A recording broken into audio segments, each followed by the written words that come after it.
Shalom saudara-saudara yang dikasihi oleh Tuhan.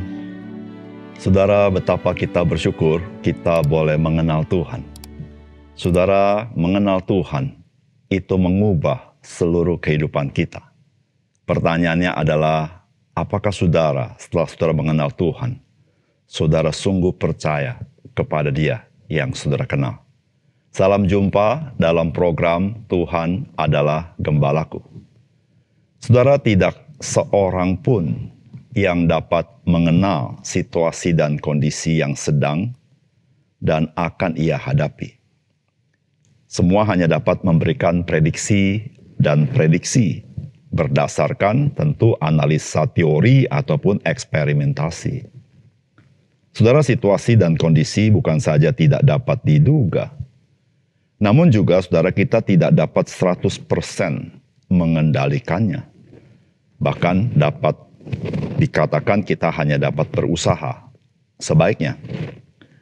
Hal ini mengingatkan kita ketika kita berada di lautan luas berlayar di dalam kapal pesiar. Kapal pesiar tersebut dihempas oleh debur ombak yang sedemikian besar. Tidak seorang pun dapat menjelaskan situasi dan kondisi selanjutnya. Karena semua berada di dalam ombang-ambing oleh ombak tersebut. Dan semua berada di dalam kapal laut tersebut. Saudara, apakah yang dapat membuat seluruh penumpang tidak sampai panik?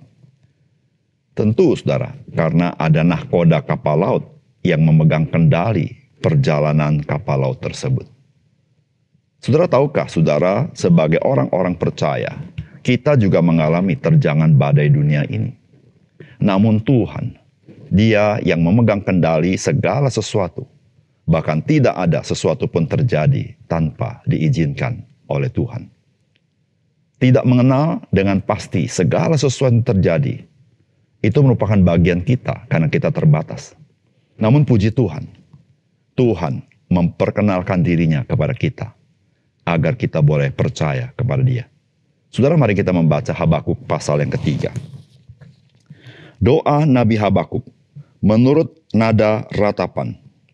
Tuhan, telah kudengar kabar tentang Engkau dan pekerjaanmu, ya Tuhan, kutakuti. Hidupkanlah itu dalam lintasan tahun, dan nyatakanlah itu dalam lintasan tahun. Dalam murka, ingatlah akan kasih sayang. Allah datang dari negeri Teman, dan yang Maha Kudus dari pegunungan Paran. Keagungannya menutupi segenap langit, dan bumi pun penuh dengan pujian kepadanya. Ada kilauan seperti cahaya, sinar cahaya dari sisinya, dan disitulah terselubung kekuatannya. Mendahulunya berjalan penyakit sampar, dan demam mengikuti jejaknya. Ia berdiri, maka bumi dibuatnya bergoyang. Ia melihat berkeliling, maka bangsa-bangsa dibuatnya melompat terkejut. Hancur gunung-gunung yang ada sejak purba, merendah bukit-bukit yang berabad-abad. Itulah perjalanannya berabad-abad. Aku melihat kemah-kemah orang Kusyan tertekan, kain-kain tenda tanah Midian menggetar. Terhadap sungai-sungaikah ya Tuhan? Terhadap sungai-sungaikah murka-Mu bangkit? Atau terhadap lautankah amarahmu sehingga engkau mengendarai kuda dan kereta kemenanganmu? Busurmu telah kau buka, telah kau isi dengan anak panah. Engkau membelah bumi menjadi sungai-sungai. Melihat engkau gunung-gunung gemetar, air bah menderu, lalu samudra raya memperdengarkan suaranya dan mengangkat tangannya. Matahari bulan berhenti tempat kediamannya karena cahaya anak-anak panahmu yang melayang laju, karena kilauan tombakmu yang berkilat. Dalam kegeraman engkau melangkah melintas bumi. Dalam murka engkau menggasak bangsa-bangsa. Engkau berjalan maju untuk menyelamatkan umatmu, untuk menyelamatkan orang yang kau urapi. Engkau meremukan bagian atas rumah orang-orang fasik, dan kau buka dasarnya sampai batu yang penghabisan. Engkau menusuk dengan anak panahnya sendiri, kepala laskarnya yang mengamuk, untuk menyerahkan aku dengan sorak-sorai. Seolah-olah mereka menelan orang tertindas secara tersembunyi. Dengan kudamu engkau menginjak laut, timbunan air yang membuih. Ketika aku mendengarnya, gemetarlah hatiku. Mendengar bunyinya, menggigillah bibirku. Tulang-tulangku seakan-akan kemasukan sengal, dan aku gemetar di tempat aku berdiri. Namun dengan tenang akan kunantikan hari kesusahan yang akan mendatangi bangsa yang bergerombolan menyerang kami. Sekalipun pohon ara tidak berbunga, pohon anggur tidak berbuah, hasil pohon zaitun mengecewakan. Sekalipun ladang-ladang tidak menghasilkan bahan makanan, kambing domba terhalau dari kurungan, dan tidak ada lembu sapi dalam kandang. Namun aku akan bersorak-sorak, beria-ria di dalam Allah yang menyelamatkan aku. Allah Tuhanku, itu kekuatanku. Ia membuat kakiku seperti kaki rusa. Ia membiarkan aku berjejak di bukit-bukitku. Saudara yang dikasihi oleh Tuhan, Habakuk mengalami pencerahan di dalam batinnya ketika ia mendengar firman Tuhan. Sehingga permulaan ungkapan Habakuk di dalam pasal pertama berbeda dengan apa yang diungkapkan Habakuk dalam pasal yang ketiga. Saudara, benarlah jika dikatakan bahwa meskipun situasi dan kondisi belum berubah, namun orang yang mengenal Tuhan akan memiliki sikap dan respons yang berbeda atau respons yang berubah. Saudara, itulah yang dialami oleh Habakuk. Saudara, apakah pesan firman Tuhan bagi kita? Yang pertama, saudara, iman di dalam doa itu lahir dari pengenalan akan Tuhan melalui penyataan Tuhan di dalam firman-Nya. Saudara, firman Tuhan berkata begini, Tuhan, telah kudengar kabar tentang Engkau dan pekerjaanmu ya Tuhan, kutakuti. Hidupkanlah itu dalam lintasan tahun. Nyatakanlah itu dalam lintasan tahun. Dalam murka, ingatlah akan kasih sayang.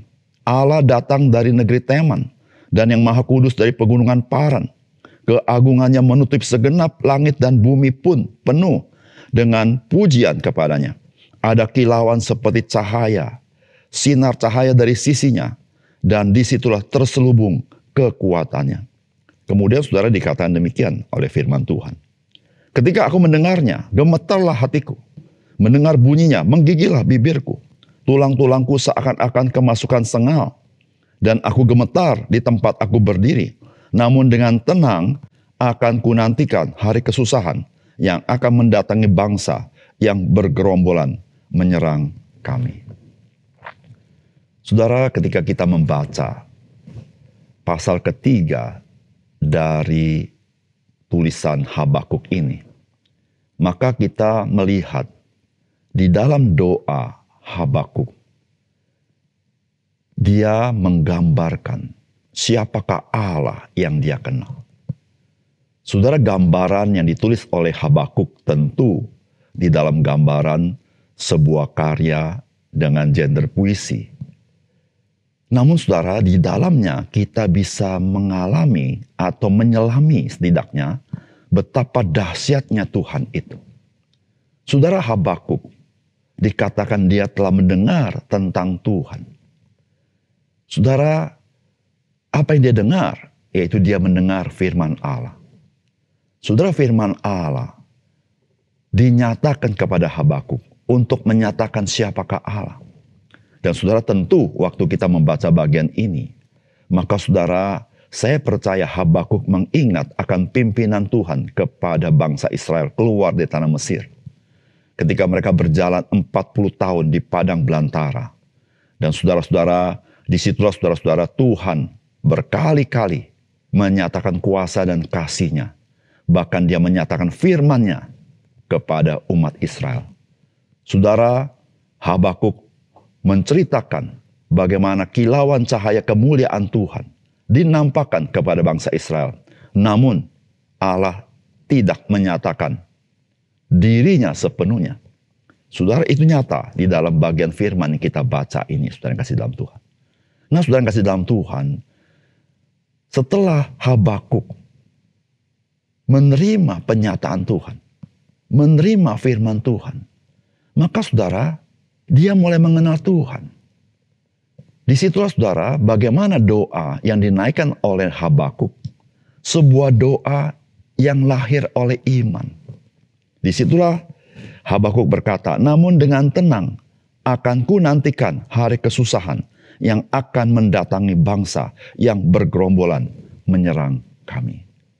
Saudara, ketika Habakuk mendengar firman, mengenal Tuhan, melihat rencana Tuhan, melihat kekuasaan Tuhan, namun melihat belas kasihan Tuhan, saudara, Habakuk berkata, dengan tenang akan ku nantikan hari kesusahan.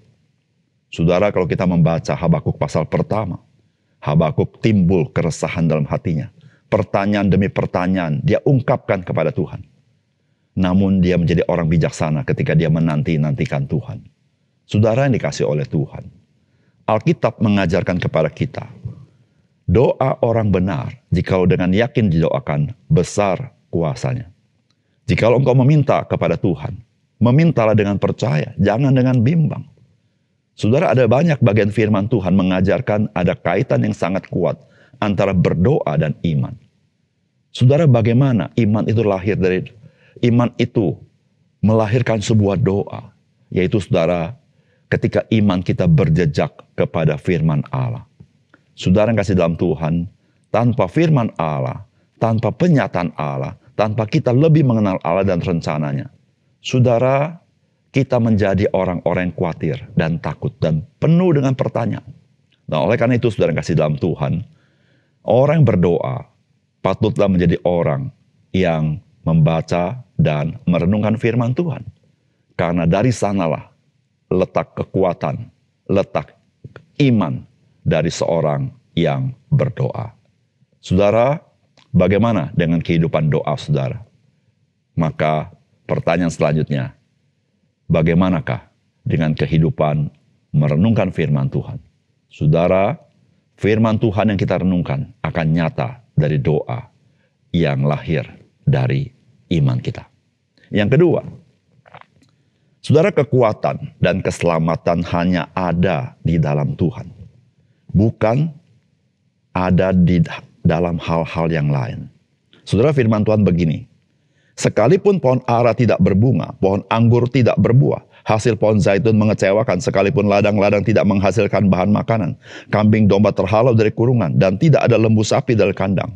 Namun aku bersorak-sorak di dalam Tuhan, beria-ria dalam Allah yang menyelamatkan aku, Allah Tuhanku, itu kekuatanku. Ia membuat kakiku seperti rusa, ia membiarkan aku berjejak di bukit-bukitku. Saudara, apa yang dilihat oleh Habakuk pada zamannya? Maka dia melihat kekerasan, perampokan, penipuan. Sehingga ada banyak orang mungkin kehilangan harta benda, hewan ternak yang dia miliki.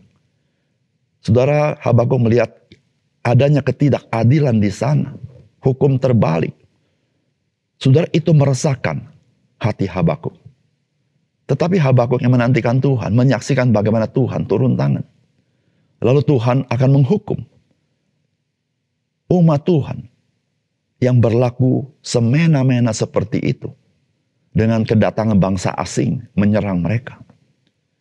Tetapi saudara, Habakuk melihat Tuhan juga memimpin Habakuk untuk mengenal rancangan Tuhan itu. Yang sesungguhnya bukan untuk membinasakan bangsa Israel. Tetapi justru untuk menolong bangsa Israel dengan belas kasihan. Saudara, setelah Habakuk melihat semuanya itu, maka berubahlah hati Habakuk. Yang tadinya Habakuk bersandarkan pertanyaannya kepada hal-hal yang sifatnya apa yang dimiliki oleh orang Israel. Seperti hewan ternak, pohon anggur, pohon zaitun, kambing domba, dan lain sebagainya. Yang merupakan penghidupan daripada umat Tuhan. Namun sekarang Habakuk melihat bahwa sesungguhnya umat Tuhan memiliki hal yang jauh lebih indah daripada itu.